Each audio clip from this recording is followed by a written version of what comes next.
और कब्र के पास जब इसका जनाजा रख कर इसको कब्र में उतारते हैं और कब्र में इसको रख देते हैं, तो कब्र के ऊपर खड़े होकर लोग कहते हैं ना कि ज़रा इसका थोड़ा सा रुख घुमा दो, इसका चेहरा किबले की तरफ कर दो, है ना। उसका रुख घुमाते हैं, थोड़ा सा जिस्म के अंदर खम देते हैं, तो क्या कहते हैं ऊपर से लोग कि हाँ अब सेट हो गया। क्या हो गया? हाँ, कि अब हुआ सेट ही है। पूरी जिंदगी हमारा यही जुमला था ना कि पहले सेट हो जाए। खुदा की कसम कभी भी वक्त नहीं मिलेगा सेट होने का कि हम सेट हो जाएं। बिस्मिल्लाहिर्रहमानिर्रहीम, नहमदुहु व नुसल्ली अला रसूलिहिल करीम, अम्मा बाद, फ़अऊज़ु बिल्लाहि मिनश शैतानिर रजीम, बिस्मिल्लाहिर्रहमानिर्रहीम। वमन अहसनु क़ौलन मिम्मन दआ इलल्लाहि व अमिल सालिहन व क़ाल इन्ननी मिनल मुस्लिमीन, सदक़ल्लाहुल अज़ीम। मेरे प्यारे भाइयों, अल्लाह ने हमारे ऊपर बहुत बड़ा करम फरमाया, फ़ज़ल फरमाया कि अल्लाह ने हम सबको मग़रिब की नमाज़ बाजमात अदा करने की तौफ़ीक़ नसीब फरमाए। अल्लाह हम सब की नमाज़ों को कबूल फरमाए और इसको ज़ख़ीरा आख़िरत बनाए।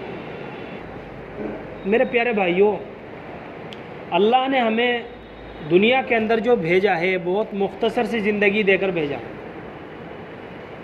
हमारे पास चाहे 50 साल हो, 60 साल हो, 70 साल हो, चाहे 10 साल हो या 20 साल हो, जितना भी हमारे पास वक्त है ना, ये बहुत ही कीमती वक्त है। क्योंकि इस वक्त में रहकर और इस ज़िंदगी में रहकर हमें अपने आप को बनाना है और अपने ईमान को बचा कर ले जाना भी है। क्योंकि जब एक बार वक्त निकल जाएगा हाथ से और अल्लाह का दिया हुआ वक्त जितना अल्लाह ने हमारे लिए मुकर्रर किया है, जब वो वक्त ख़त्म हो जाएगा तो फिर दोबारा हमें वक्त नहीं मिलेगा और ना ही हम दोबारा दुनिया के अंदर भेजे जाएंगे। ये बिल्कुल तयशुदा और पक्की बात है। इसलिए जो भी करना है वो इसी ज़िंदगी में रह कर के करना है। अब आदमी खुद सोच ले कि मैं अल्लाह को राज़ी करने वाले आमाल कर रहा हूँ या अल्लाह को नाराज़ करने वाले आमाल कर रहा हूँ। आदमी खुद सोचे। और ये तो अल्लाह के बहुत बड़े करम की बात है, फ़ज़ल की बात है कि अल्लाह के बंदे हमारे पास आते हैं, हमारी मिन्नत समाजत करते हैं, खुशामद करते हैं कि भाई चलो अल्लाह के घर के अंदर अल्लाह की बात चल रही है, अल्लाह बड़ा है और अल्लाह की बात बड़ी है। हाँ? जमात में निकलने के लिए हमसे कहा जाता है कि तबलीगी जमात में चलो कि हमारी ज़िंदगी बन जाएगी, हम दीनदार बन जाएंगे, दीन पर चलना आ जाएगा। तो हमारी ज़बानों पर क्या रहता है कि अभी तो ज़रा ये परेशानी है, ये मुसीबत है, पहले ज़रा हम सेट हो जाएं। क्या हो जाएं? हाँ, हर किसी की ज़बान पर यह जुमला है आजकल कि पहले ज़रा हम सेट हो जाएं। अभी हमारे कारोबारी लाइन डाउन है, खेती बाड़ी लाइन हमारी डाउन है, ज़राअत की लाइन हमारी ऐसी है कि अभी पहले ज़रा हम सेट हो जाएं। और मौत आ जाती है, ये कभी सेट नहीं होता। मौत आ जाती है, ये कभी भी सेट नहीं होता। क्योंकि ये जो अल्लाह ने आलम बनाया है ना दुनिया, ये दुनिया जो अल्लाह ने बनाई है, इसके अंदर अल्लाह ने राहत भी रखी है और परेशानी भी रखी है। अल्लाह ने मुसीबत भी रखी है, आसानी भी रखी है, परेशानी भी रखी है। दोनों चीज़ें अल्लाह ने इस आलम के अंदर रखी है। कोई इंसान आपको दुनिया में ऐसा नहीं मिलेगा जो ये कह दे कि पैदा होने से लेकर आज तक मैंने आसानी में वक्त गुजारा हो, मुझे कभी परेशानी ही नहीं पड़ी। कोई बंदा आपको ऐसा नहीं मिलेगा, चाहे वो कितना ही बड़ा सेठ क्यों ना हो और वो कितना ही बड़ा मालदार क्यों ना हो। कभी भी आप उसकी ज़बान से ये नहीं सुनोगे कि कभी भी मुझे किसी परेशानी ने नहीं घेरा होगा। क्योंकि अल्लाह ने ये दुनिया ऐसी बनाई है, ये आलम दुनिया है, इसके अंदर अल्लाह ने परेशानी भी रखी है, आसानी भी रखी है। तो मैं ये अर्ज़ कर रहा था कि यहाँ तो दुख से, मुसीबत से छुटकारा इंसान को कभी हासिल नहीं होगा, बस मौत पर जा कर के उसका छुटकारा, इसका ख़ात्मा होगा। हाँ, तो हमारी ज़बान पर ये जुमला होता है कि पहले ज़रा हम सेट हो जाएं, कि अभी सेट हो जाएं। मौत आ जाती है और ये कभी सेट नहीं होता। और ये सेट कब होता है पता है? जब इसको गुस्ल देकर, इसको कफना कर कब्रिस्तान लेकर जाते हैं, चारपाई उठा करके इसका जनाजा जब लेकर के जाते हैं और कब्र के पास जब इसका जनाजा रख कर इसको कब्र में उतारते हैं और कब्र में इसको रख देते हैं, तो कब्र के ऊपर खड़े होकर लोग कहते हैं ना कि ज़रा इसका थोड़ा सा रुख घुमा दो, इसका चेहरा किबले की तरफ कर दो, है ना। उसका रुख घुमाते हैं, थोड़ा सा जिस्म के अंदर खम देते हैं, तो क्या कहते हैं ऊपर से लोग कि हाँ अब सेट हो गया। क्या हो गया? हाँ, कि अब हुआ सेट। ही है पूरी जिंदगी हमारा यही जुमला था ना कि पहले सेट हो जाए। खुदा की कसम कभी भी वक्त नहीं मिलेगा सेट होने का कि हम सेट हो जाएं और हम ये सोचें कि आने वाले वक्त में हमारी ये परेशानी दूर हो जाएगी, ये मुसीबत ख़त्म हो जाएगी। नहीं, क्योंकि अल्लाह ने इस दुनिया के अंदर मुसीबत, परेशानी, आसानी ये दुनिया के अंदर रखी है और ये दोनों इंसान के साथ साथ चलती है।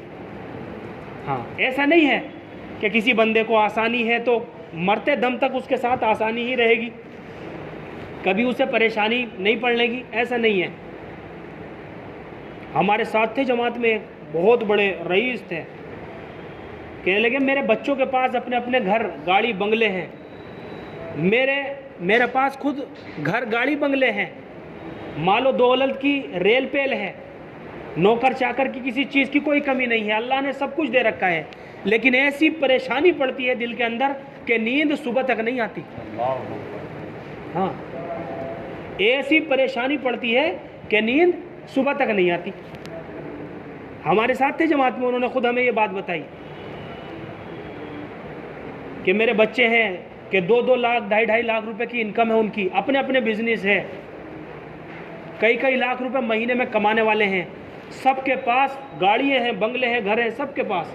मेरे पास खुद अपनी प्रॉपर्टी है, कई एकड़ सैकड़ जगह है हमारे पास, लेकिन ऐसी परेशानी दिल के अंदर पड़ती है कि नींद सुबह तक नहीं आती।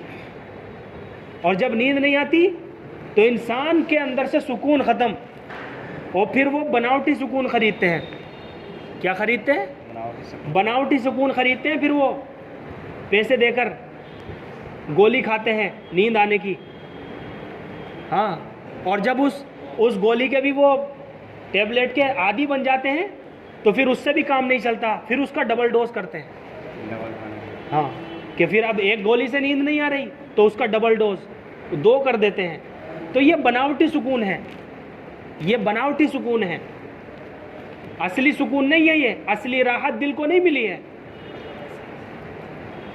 असली सुकून किस में है? अला बिज़िक्रिल्लाहि तत्मइन्नुल कुलूब, कि खूब समझ लो, दिलों को जो सुकून मिलेगा और दिलों को जो करार आएगा वो अल्लाह ही के ज़िक्र से आएगा। कहाँ से आएगा? अल्लाह ही के ज़िक्र से आएगा। इसलिए मेरे प्यारे भाइयों, मैं अपनी बात लंबी नहीं करना चाहता। ये अल्लाह ने हमें बहुत मुख्तसर सी ज़िंदगी दी है, इसमें समझना है हमें। हाँ, कि हमारे ऊपर जो हालात पड़े हुए हैं, हमारे ऊपर जो परेशानियां पड़ी हुई हैं, ये किस वजह से परेशानियां पड़ी हुई हैं। और हम दुनियादारों के पास भागते हैं कि हमारी परेशानी ख़त्म हो जाए, मुसीबत ख़त्म हो जाए। वो कभी ख़त्म नहीं होती। जो खुद परेशान लोग हैं वो आपकी परेशानी को कैसे दूर कर सकते हैं? वो तो खुद परेशानी के अंदर पड़े हुए हैं, क्योंकि जितना बड़ा मालदार है उतनी बड़ी उसके दिल के अंदर परेशानी पड़ी है। लाख वाला है तो लाख वाली परेशानी अल्लाह दिल में डालते हैं। जो करोड़ वाला है, करोड़पति है, तो करोड़ों की परेशानी उसके दिल के अंदर पड़ी हुई है। आप तजर्बा करके देख सकते हैं इस चीज़ का। और जो सीधे साधे लोग हैं बेचारे गुर्बत में ज़िंदगी गुजारते हैं, लेकिन दीन ज़िंदगी में है, झोपड़े में रहने वाले हैं और दीन पर चल रहे हैं, इस्तिकामत के साथ अल्लाह के रास्ते पर चल रहे हैं, तो उनकी ज़िंदगियों के अंदर चैन है, सुकून है। एक मज़दूर आदमी पूरे दिन मजदूरी करता है, शाम को अपने बीवी बच्चों में आकर खाना खाता है और आराम से सीधा होकर के सोता है, सुबह को यहाँ खुलती फिर उसकी ज़िंदगी के अंदर है सुकून। क्योंकि सुकून इसमें मालो दौलत में नहीं है, प्रॉपर्टी में नहीं है, घर, नौकर, गाड़ी, बंगले, इनमें सुकून नहीं है। सुकून तो अल्लाह के ज़िक्र में है, अल्लाह के दीन पर चलने में है। जब दीन ज़िंदगी में होगा तो अंदर से रहबरी करेगा, जब दीन ज़िंदगी में होगा अंदर से रहबरी करेगा, और दिलों के अंदर अल्लाह सुकून देंगे, दिलों के अंदर अल्लाह सुकून भरेंगे। इसलिए मेरे प्यारे भाइयों, हमें अपनी ज़ात से लेकर अपने घर वालों तक की फ़िक्र करनी है, अपने बीवी बच्चों की फ़िक्र करनी है, अपनी बहनों की फ़िक्र करनी है कि अल्लाह हमें भी दीनदार बना दे, हमारी बहनों को भी दीनदार बना दे, हाँ, और हमारे घर वालों को भी दीनदार बना दे।